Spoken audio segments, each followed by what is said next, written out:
Hey YouTube, just Christina here. I want to share a study with you today entitled Does Androgen Shape Sexuality at Birth?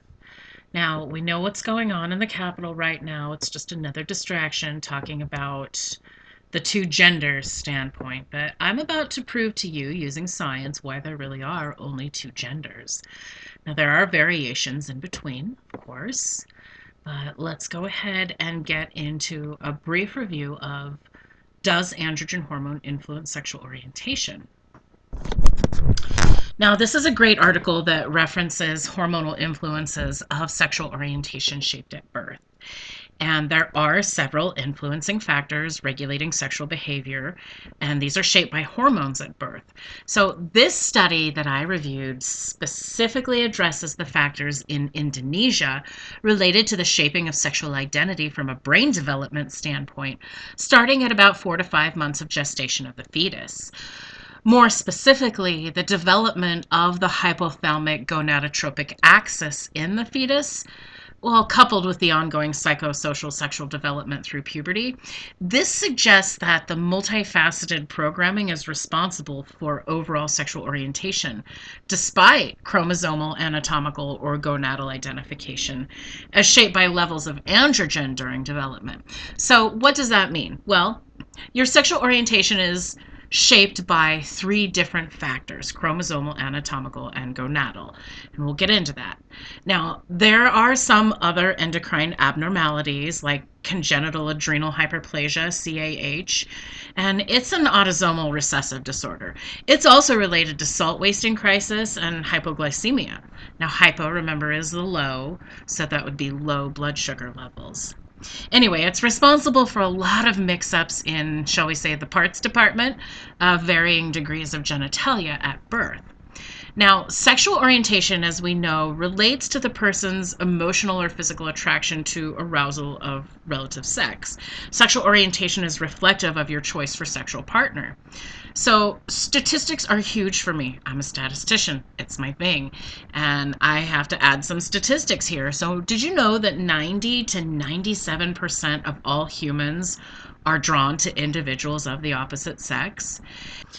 Now, there's differentiations or determinations that consist of three components: chromosomal, like XX or XY, because there's no ABC and 1, 2, 3, it's just XX and XY on your chromosomal level.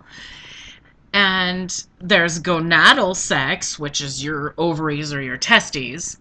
So, of course, there's anatomical sex, and that's whether your parts are inside or outside, and the genetic variations in between. So, sometimes genetic markers get confused, and chromosomal and anatomical mix ups happen. But this is an accident, it's a genetic abnormality. It's not the standard norm, it's a deviation of that norm. So there comes a point about 8 to 12 weeks of gestation, and babies in utero at this point they're ultimately at this turning point of gonadal decision making. And this is really concerning to me, especially for boys in utero. So a mother, of course, if she is able to, she eats well, she takes care of her body, she gives the baby a fighting chance. And under normal circumstances, this is the case. Some women might not realize they're causing more harm than good.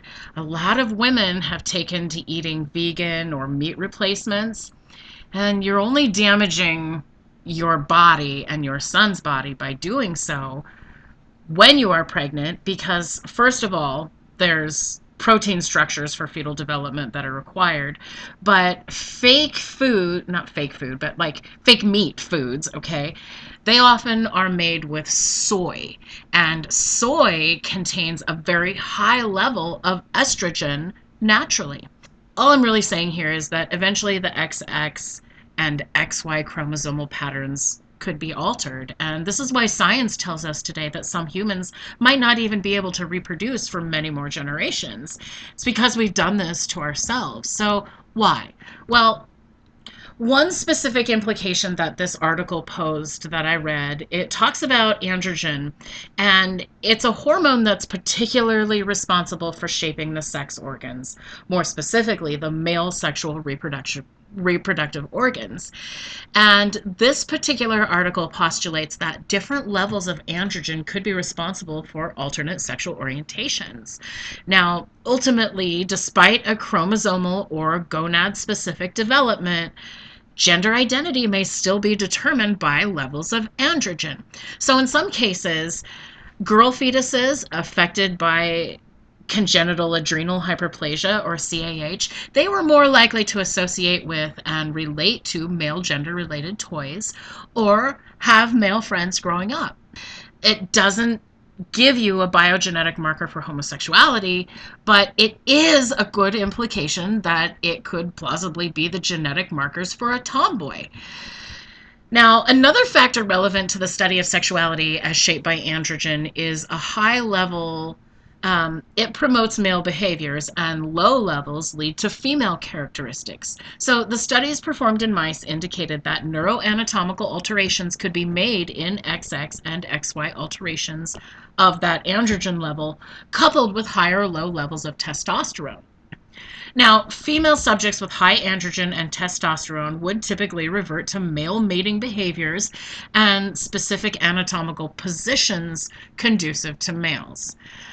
When the males were faced with low levels of androgen and similarly low levels of testosterone, something quite surprising happened.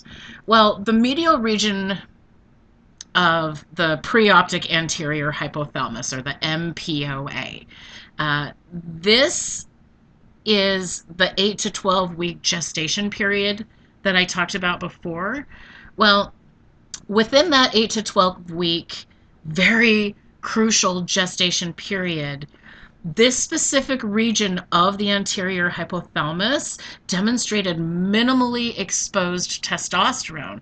So the size and number of neuronal cells in the MPOA also became significantly reduced. So this suggests that testosterone is far more important than just identification of sexuality, but it also plays a larger role in overall neuronal development. So I would say that it does a good job addressing the importance of understanding homosexuality and heterosexuality as it's influenced at birth. And in essence, the amounts of androgen we're faced with from birth help us shape our orientations later in life, as well as our tendencies, likes, and identities. Now, I'd like to add that testosterone is only one of the androgens. Actually, it's the most common androgen, but it's produced mostly in the adrenal cortex in small quantities. So the adrenal cortex, it's basically the outside of the adrenal glands. The fluctuations of testosterone levels in girls suggest that specific levels present of either testosterone or estrogen, they're largely responsible for sexual alignment later in life. And this links hormonal levels at birth and those after puberty, and it marks them with these thresholds of low and high levels of androgen and testosterone. It's all about androgens. And it's all about what you got from your mom, because even if you do a genetic test, it's all going to be based on your matriarchal, your maternal line of genetic inheritance. So if you go do one of those 23andMe DNA tests or any DNA test, um, it's just going to trace back your mother's side of things, because you get things from your mom and you get your androgens from your mom. So thank her for who you are today.